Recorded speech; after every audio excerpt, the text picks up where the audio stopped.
Hello, Facebook family and friends. How are you today? Today, we are going to talk about how to pick a good property manager. Now, this question has been asked time and time again. So I'm going to give you sort of 9 pointers today in relation to how to pick a best property manager in any suburb, any state. It does not really matter. For those who don't know me, this is Moss from Investor Partner Group. I help create sustainable property portfolios without impacting or sacrificing lifestyles. We do that through our property strategies, our buyer's agency, property development, tax and SMSF advisory, providing end-to-end support to investors, while not only building their wealth, but taking them on a journey to reaching their goals faster, and also educating them so that they can do it themselves next time. Now, coming back to the topic, how to pick a good property manager. So the 9 key pointers, Number 1.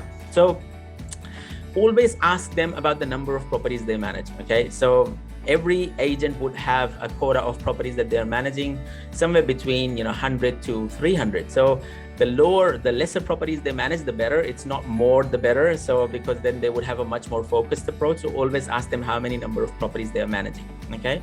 The second criteria is always ask them what is their shortlisting criteria and background checking process. Okay, that's very, very important because everyone has a different background checking process. Some people take it at face value, whereas others would be making their calls to the employers, rental histories, making calls rather than taking it at face value. So do ask that question, point blank.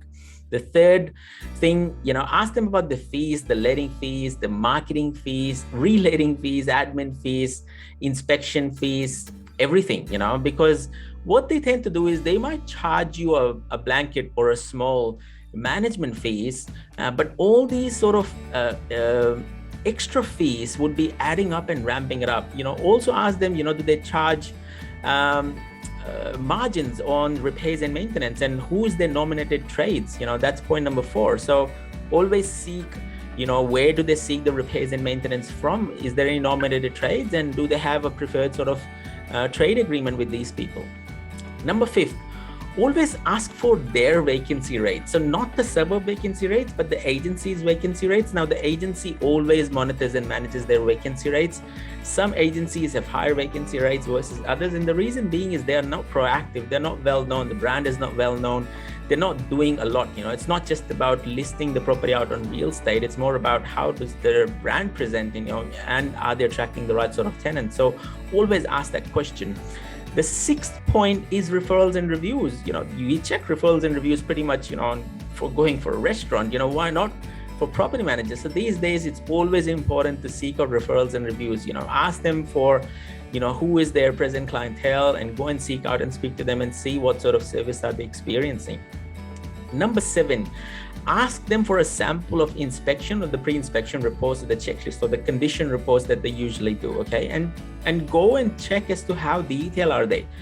Are they doing just sort of a rough check, pre-inspection report or a condition report, or are they quite detailed in nature? It's very, very important that a property manager does a really good inspection report or a detailed condition report.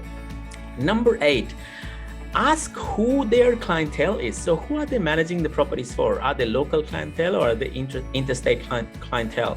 Because what tends to happen is if their clientele is mostly local, they would be much more proactive, much more aggressive, because they would have a better check in place. Whereas for interstate clientele, if their interstate clientele is an arm's length one-on-one sort of transaction, the interstate clients might not be hogging or hassling them as much as the local clientele. So just check and see as to how does the business mix works as well in relation to the clientele.